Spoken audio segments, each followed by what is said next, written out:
In recent times, there have been 2 adaptations of Sherlock Holmes to receive widespread attention from the public, the films with Robert Downey Jr. and the show with Benedict Cumberbatch. While both incarnations have been received well, there is one key difference that separates the two and makes one of them the superior detective story. Instead of me telling you what that difference is, I'm instead going to play 2 clips from each incarnation of Sherlock, where Sherlock investigates a crime scene, and while you're watching, I want you to ask, how do they differ?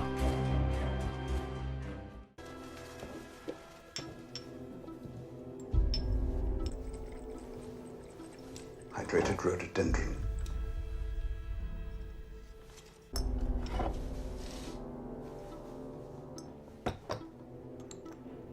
Peculiar.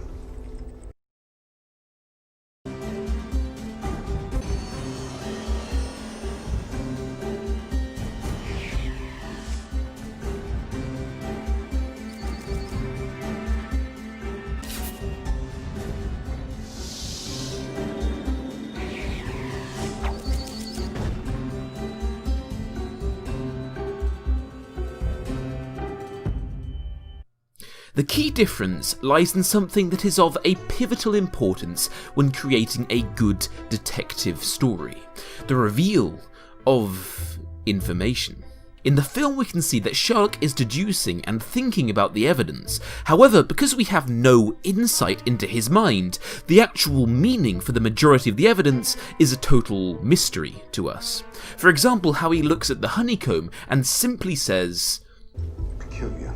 Knowing what this honeycomb does is of a vital importance towards solving the case, and its importance is eventually revealed at the end of the film when Sherlock is on the bridge.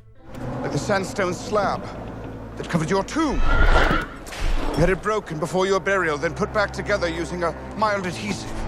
An ancient Egyptian recipe, I believe. A mixture of egg and honey. Designed to be washed away by the rain. Here is the problem. When Sherlock says this and reveals the meaning behind the honey, it is all based on new information. We knew that there was honey in the lab, however, as we did not know that honey could be used to make glue in this way, we did not have the necessary information to see this reveal coming. Whenever a mystery is revealed in a detective story, one of the best reactions the writer can hope for is, of course, it all makes sense, I can't believe I didn't see that one coming.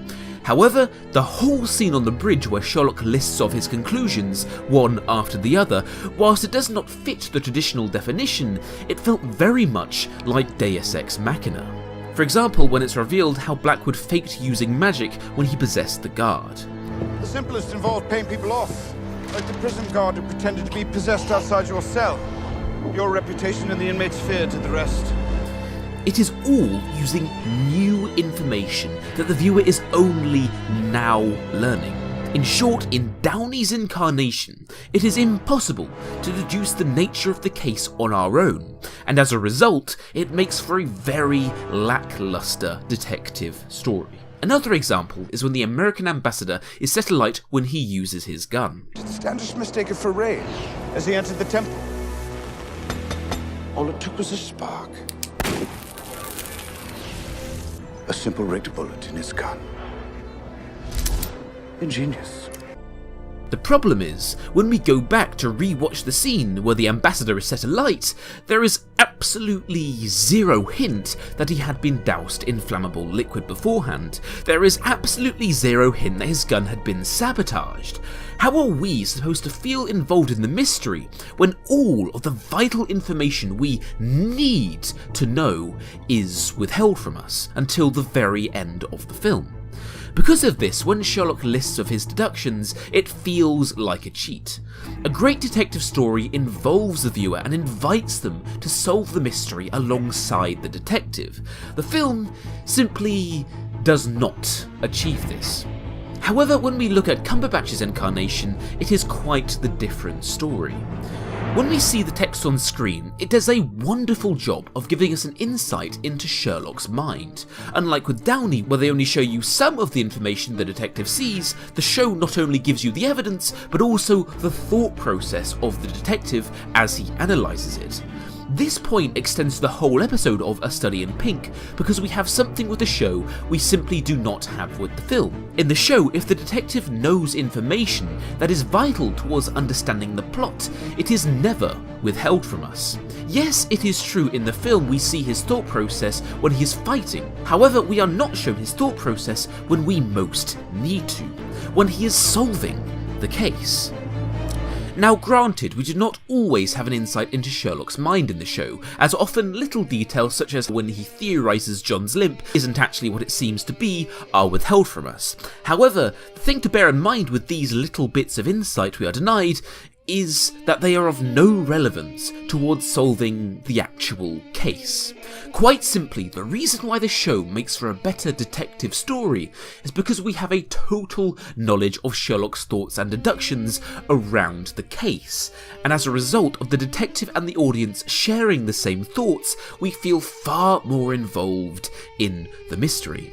In the show, we are given little hints like this. Think! Who do we trust, even though we don't know them? Who passes unnoticed wherever they go?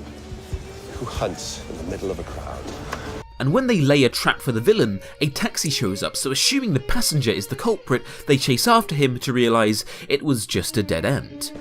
Basically just a cab that happened to slow down. Basically. Not the murderer. Not the murderer, no. So in the finale of the show, when it is revealed that the murderer was in fact the actual taxi driver, all the little bits of information we had learned throughout finally came together in a moment of satisfying revelation. When Sherlock realises the truth, we realise it alongside him. This again helps to immerse us, as we feel like we are always on the same page of the book as the detective, unlike in the film where it feels like the detective is already several chapters ahead. I suppose to an extent, this makes it easier for us to empathise with Sherlock in the show, as because his thoughts are shared with us, it makes for a far more intimate connection. Now you may argue that Downey's first film was thrilling and made for a good movie, and yes, it may have done so. However, he depicts Sherlock as more of an action hero than a detective. In the film, there are 8 scenes and a grand total of 15 minutes where Sherlock is directly in a fight with another person. In the first episode of the show, which is an hour and a half long, only a mere 50 minutes shorter than the film, not a single second of the episode is dedicated towards Sherlock being in a fight. I think that fact right there does a wonderful job of helping us realise the focus of the two separate incarnations. The film has portrayed Sherlock as an action hero who dabbles occasionally in detective work, while the show portrays Sherlock as an ace detective who occasionally fights on the side. So if you want to ask which adaptation is most true to the source material, despite the fact BBC Sherlock is based in the modern day, Cumberbatch's Incarnation takes the cake. I just wanted to end this video by saying thank you. As of late, this channel has been totally exploding. A month ago I was at 10,000 subscribers, and now I've just surpassed 50,000. It's hard to put into words how terrified and excited that makes me feel. The thing is, many YouTubers will go full time when they reach about 100,000 subscribers, and the dream I will one day reach that milestone is no longer just a dream, it's an inevitability. There is a very real likelihood I will reach it by the end of the year. It's odd how I created a gaming channel for which I had no great passion, put in a huge amount of effort to try and grow it over 3 years, and it failed. So I start this channel paying growth no mind whatsoever, and only making content that I was truly passionate about. And within less than a year, I have been more successful with this channel than the other ever could have been. I love creating these videos, I truly do. When I create a video essay and unleash it to the world, for it to immediately blow up and for 200,000 people to see it, and then to see hordes of those people interacting and debating with you guys in the comments, as well as enjoying the video and subscribing for more, such as what happened the other day with my essay on Logan, the satisfaction I get is overwhelming. I am 20 years old, and almost everyone I know who is my age has no clue what they want to do when they grow up. But the thing is, I found it. This is my purpose. This is what I was born to do. I have a passion for it, I have a talent for it, and I've been wildly successful at it. Some people go their entire lives without finding anything that has those three things. So I want to make an announcement. This is probably illogical and a poor career choice, but here it goes. When I reach around 150,000 subscribers, I am going to quit my job and do YouTube full time. Using this time, I will not only be able to create regular video essays for you guys of a much higher quality, but also it will allow me to work on my other projects such as my novels, as well as several other little things that are a bit of a secret right now, but I can't wait to share with you guys in the near future when they're ready. Quite frankly, I have spent the past few years in doubt and depression about the purpose of my life, but right now, here in this moment, I have never felt more excited for anything ever before. So thank you once again, and before we go, I would just like to say I would greatly appreciate it if you would consider donating to my Patreon. Not only will you get to watch all of these video essays a week early, but most importantly, you'll be supporting me doing the thing I love most in this world. You don't have to donate, and I will think no less of any of you if you do not, but any donation, no matter how large or small, is hugely appreciated. Anyway, thanks for watching today's video, and I'll see you guys next time on The Closer Look.